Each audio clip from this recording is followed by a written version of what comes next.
आज फिर से हम देखेंगे मनोविज्ञान के कुछ महत्वपूर्ण प्रश्न। पहला है, भिन्नता का नियम प्रतिपादित किया था।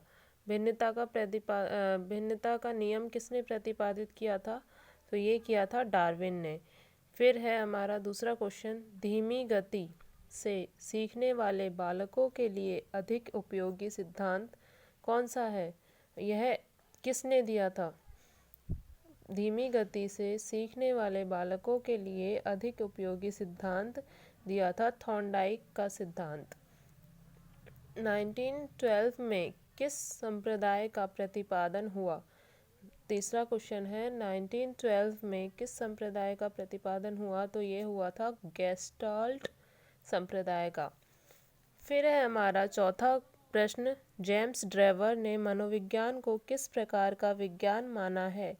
तो जेम्स ड्रेवर ने मनोविज्ञान को शुद्ध विज्ञान माना है। फिर पांचवा प्रश्न है हमारा, चिंपैंजियों पर प्रयोग किसके द्वारा किया गया? तो चिंपैंजियों पर प्रयोग किसने किया था? कॉलर ने। छठा प्रश्न है हमारा, एक शिक्षक के लिए सबसे महत्वपूर्ण क्या है? एक शिक्षक के लिए सबसे महत्वपूर्ण क्या होता है? विद्यार्थियों की कठिनाइयों को दूर करना। सातवां प्रश्न है, जिस वक्र रेखा में प्रारंभ में सीखने की गति तीव्र होती है और बाद में क्रमशः मंद हो जाती है, उसे क्या कहते हैं? उस वक्र को हम कहते हैं उन्नतोदर वक्र। आठवां प्रश्न है हमारा, संवेग की उत्पत्ति किससे होती है? तो संवेग की उत्पत्ति होती है मूल प्रवृत्तियों से। नौवां प्रश्न है, काम की प्रवृत्ति पर सबसे अधिक बल किस मनोवैज्ञानिक ने दिया? तो काम की प्रवृत्ति पर सबसे अधिक बल किसने दिया? सिगमंड फ्रायड ने।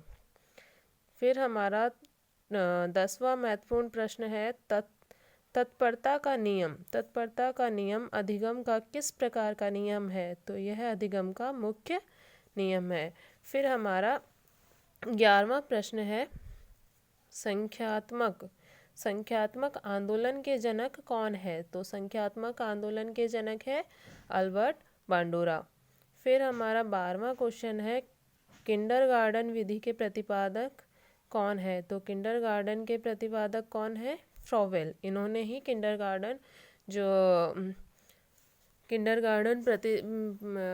नियम था, उस विधि थी, उसका प्रतिपादन किया था। 13वां क्वेश्चन है, विश्व का प्रथम बुद्धि परीक्षण किसके द्वारा किया गया? तो बुद्धि परीक्षण किसने किया? वीने व साइमन द्वारा। और यह कब हुआ था? 1905 में। ये सभी महत्वपूर्ण प्रश्न हैं, सभी एग्जाम्स में पहले आए हुए हैं, तो इनको आप एक बार रिवीजन कर लोगे, बार बार इस वीडियो को देख लोगे तो आपके लिए बहुत सहायक होंगे। 14वां क्वेश्चन है हमारा, मूल्यांकन का अर्थ है। मूल्यांकन का अर्थ क्या होता है? बच्चे का निर्णय करना कि वह किस प्रकार का उसकी क्षमताएं हैं, उसका निर्णय करना। 15वां क्वेश्चन है हमारा, रूसो ने किस प्रकार की शिक्षा का समर्थन किया? तो रूसो ने किस प्रकार की शिक्षा का समर्थन किया? निषेधात्मक शिक्षा का। मैंने इनमें ऑप्शंस इसलिए नहीं दिए क्योंकि आपको डायरेक्ट आंसर से ही आप लर्न कर लें। ऑप्शंस में काफ़ी लंबी हो जाती है वीडियो और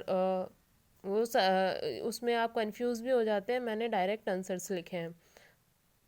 16वां क्वेश्चन है हमारा, खेलकूद व शारीरिक कार्यों में कुशल होते हैं। कैसे बालक खेलकूद व शारीरिक कार्यों में कुशल होते हैं? तो ये होते हैं मूर्त बुद्धि वाले बालक। 17वां क्वेश्चन है हमारा, बुद्धि लब्धि IQ टेस्ट का समीकरण किसने विकसित किया था? तो यह किया था टर्मन ने। फिर है हमारा 18वां क्वेश्चन, शायद आपको बीच में पूरा ना दिखा हो क्वेश्चन, अब देख लीजिए। बुद्धि लब्धि IQ का समीकरण किसने विकसित किया था? तो यह किया था टर्मन ने।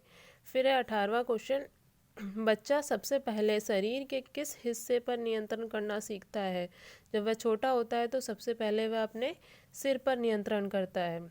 फिर है हमारा 19वां क्वेश्चन, बालक में लुढ़कने की क्रिया कब प्रारंभ होती है?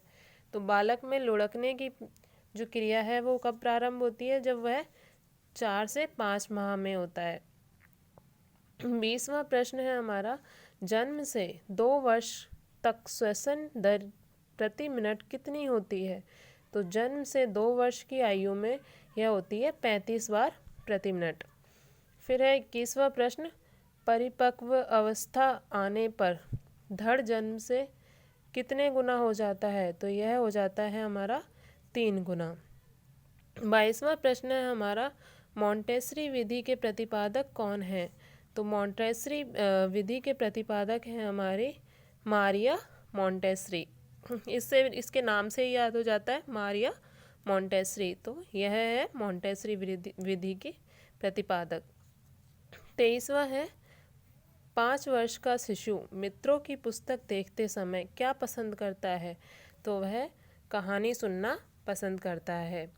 24वां प्रश्न है हमारा, वैलेंटाइन ने सीखने का आदर्श काल किस काल को माना है? तो इन्होंने माना है शैशव अवस्था को। फिर 25वां क्वेश्चन है हमारा, चाइल्डहुड एंड सोसाइटी पुस्तक के रचयिता कौन है? तो यह है एरिक्सन या एरिक्सन, दोनों एक ही है, एरिक्सन या एरिक्सन। ये कुछ 25 क्वेश्चंस थे जो कि बहुत ही इम्पोर्टेंट है। आप इनको बार बार देखेंगे तो आपके लिए बहुत सहायक होंगे। ये मनोविज्ञान के क्वेश्चंस है, इसी तरह से मैं आपको राजस्थान जीके के क्वेश्चंस भी दूंगी। तो आप मेरी वीडियो को लाइक सब्सक्राइब ज़रूर करें और मुझे बढ़ावा दें।